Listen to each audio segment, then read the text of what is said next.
While all Cancers are said to be caring, nurturing, and a bit emotional, did you actually know there's 3 different kinds of Cancers you can be? Watch this video where I'm going to break down what these 3 types of Cancers are so you can find out which one you are.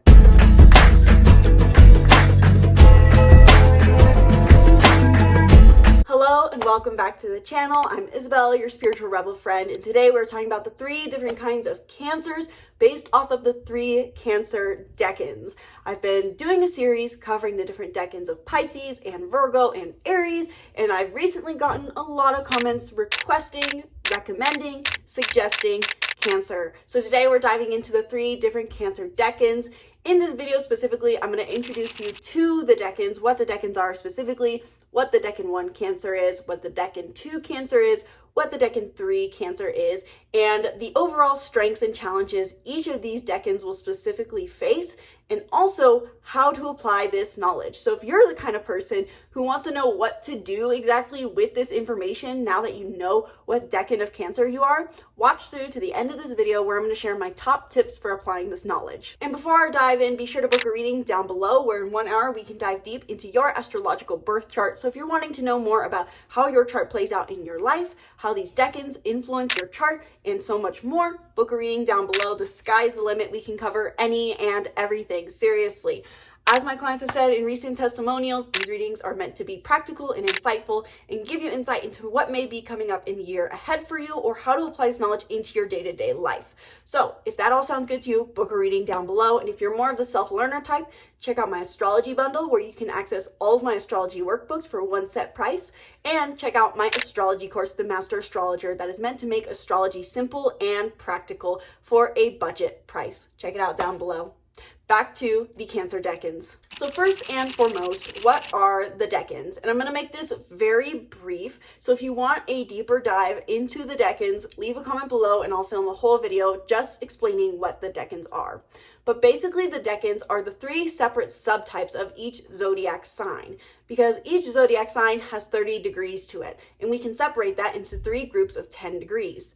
Each zodiac sign already has a traditional or stereotypical planetary ruler. In this example, Cancer is ruled by the moon. And however, we can separate this within the 3 10-degree segments and have a additional or more dominant planetary ruler based off of the element in which that zodiac sign is. So in this example for Cancer, the other water signs are Scorpio and Pisces. Scorpio ruled now modern day by Pluto and Pisces ruled by Neptune. And what this does is that it gives basically each 10-degree segment of Cancer further depth or influence. So a Cancer is still a Cancer. They're systematic. They're compassionate, sympathetic, nurturing, caring, emotional. But based off of the subtype or Decan in which your placement is, whether that is your sun, moon, or rising, or something else, this can change how exactly your Cancer energy expresses itself based off of the planetary ruler that is governing Cancer. So some people relate to the stereotypical Cancer expression, but there's also people who don't relate to that, who feel like they're not so nurturing or emotional, and that is because of the different Decans. So now that you have an overview of what the Decans are, let's dive into the 3 different kinds of Decans of Cancer you can be. And if you want to jump to a specific Decan, check out the timestamps down below. If you're born between June 21st or July 1st, or you have your sun, moon, rising, or some planet between 0 and 10 degrees of Cancer, you have a Decan 1 Cancer placement. This is the stereotypical Cancer who takes on its traditional planetary ruler, which is the moon. The moon, we know, governs our emotions, and it's the persona we become when we feel most comfortable around people. And so not only is this the most stereotypical Cancer energy, but this summarizes the most nurturing and emotional side of Cancer. This is the Cancer that is the stereotypical caregiver or mother or mom friend in the friend group, the one who cares the most about making sure everyone's emotionally nurtured, including themselves. So this is the Cancer that acts the most based off of their emotion, just given that they are ruled by the moon, which is our emotions. Given that they're sensitive, caring, nurturing, this is a strength of theirs, their greatest strength, but this also presents some challenges. And so the challenges that this Decan of Cancer may face, regardless of what planetary or point placement you have in your chart in this Decan of Cancer, this Cancer may struggle more than the other Cancers with their emotional sensitivity.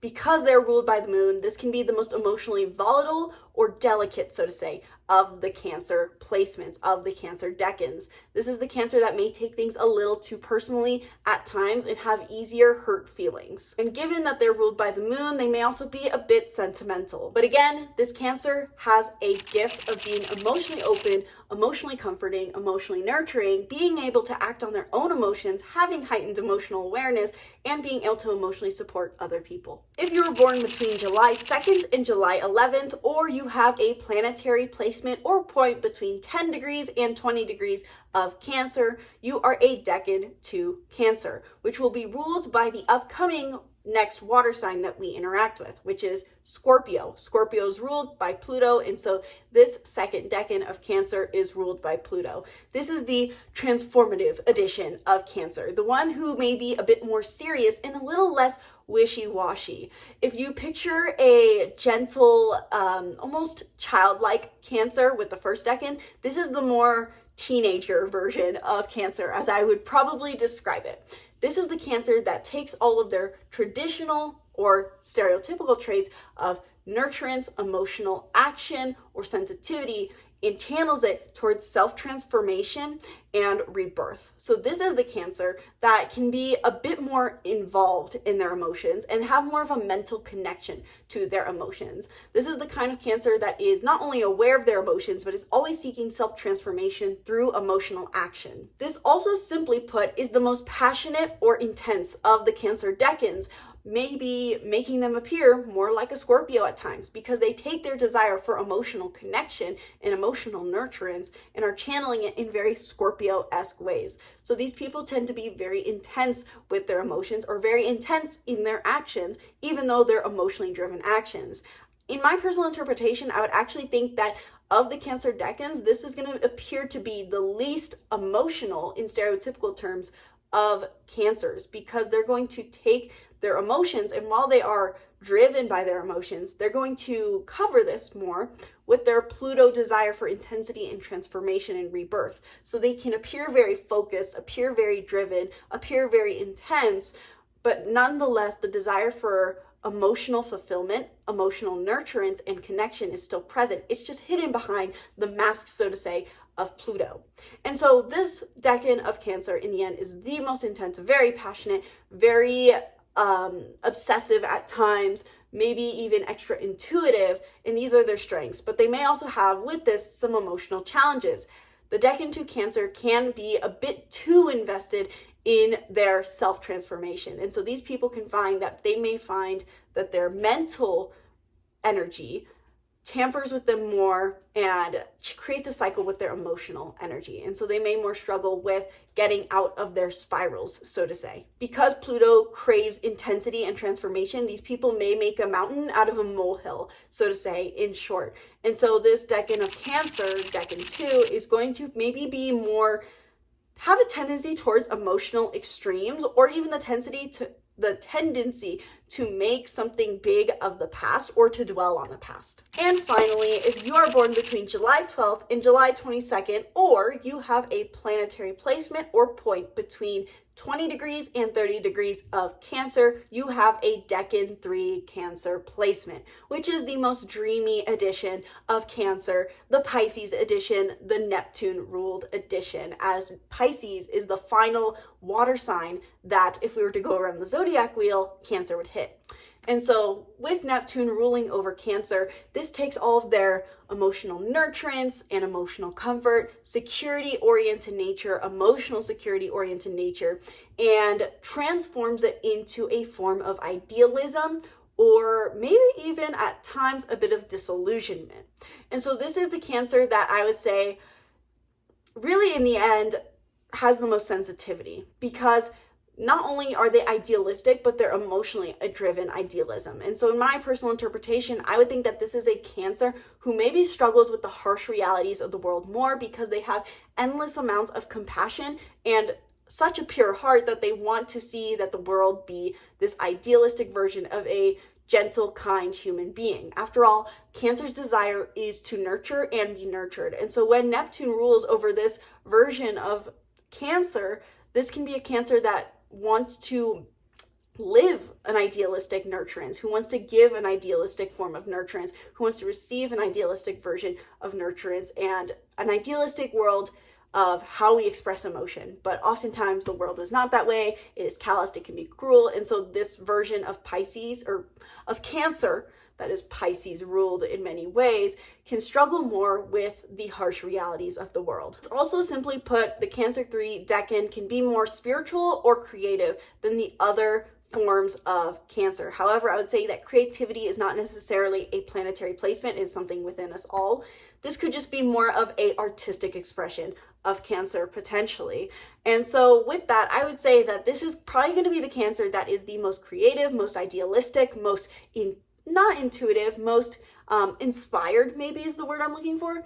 Definitely the most compassionate and caring, in my personal opinion, but not in the way that the moon ruled traditional Cancer is, in the way that they want to help the collective more so. They want to give endless amounts of care and love to the collective and be basically a little ray of sunshine. And so with that, they may experience some challenges with maybe being a little bit too sensitive to the world around them, or feeling often very fragile or hurt emotionally by the world around them. And they may be at times a bit too idealistic, simply put, as any Neptune ruled zodiac sign will, with how the world acts with emotions. So their idealism may get the best of them at times, and they may often have what is the word I'm looking for? Avoidance tendencies, in the sense that Neptune is disillusionment. And so this edition of Cancer, the third decan of Cancer, can find that they pull themselves into disillusionment or to avoid reality more so. So now that you understand the 3 different decans of Cancer, what do you do with this information? Personally, what I find the most insightful about the decans is that it helps us better understand what our unique strengths are as well as our challenges. So taking a look at what planetary placement or point you have in a certain decan of Cancer can help you understand how exactly your strengths are presenting themselves. For example, if you're a Decan 1 Cancer, you have a strength for emotional connection, both to yourself and to others. If you're a Decan 2 Cancer, you're gonna have a gift for self-transformation and intensity in relevance to, of course, your Cancer traits and your Cancer placement. And if you're a Decan 3 Cancer, you're gonna have more idealistic outlooks on emotional expression, sensitivity, and nurturance. And with that, you're also going to have different challenges. So knowing the decan of Cancer that you have, whether that be your moon sign, your rising, can help you understand where you may have challenges, whether that be in your appearance or in how you act or how you emotionally feel, depending on your planetary placement. The decan 1 Cancer is going to struggle maybe with emotional sensitivity more, or maybe giving too much. The Decan 2 Cancer, like I said, is going to struggle more maybe with emotional extremes, or getting stuck in their negative emotions specifically, or constantly trying to reinvent themselves. And the Decan 3 Cancer is going to maybe struggle a little bit more with idealism. I feel like I said that weird. Or maybe even avoidance. I'm seriously forgetting the word. There's a different word I'm looking for, but maybe escaping reality, escapism, that is the word. So let me know in the comments below, what decan of Cancer are you? What placement do you have here? Is it your sun? Is it your moon? Is it your rising? How do you interpret this? How does this change your perspective on your Cancer energy in your chart? Let me know in the comments below, and let me know what you want to hear about next on the channel. If you're enjoying this decan series, let me know what decan do you want to hear about next. I've seen a few requests for Aquarius, a few for Leo, and I think even Libra. So let me know in the comments below. And if you haven't checked out my 2025 horoscope for Cancers, check that out. I'll put a card up above for that. And if you want to learn more about how these decans influence your chart, book a reading down below, where in 1 hour we dive deep into not only your birth chart, but your unique personality type combination. So your Enneagram, numerology, Myers-Briggs, we can cover it all. The sky is the limit. So anything you want to cover in relevance to astrology, this reading covers it all. Learn more down below. Check out my other offerings down below, and be sure to subscribe to the YouTube channel and stay tuned for more videos breaking down the stars and more. Thank you guys so much for watching this video. Sincerely hope you enjoyed. Once again, my name's Isabel, and from my heart to yours, namaste.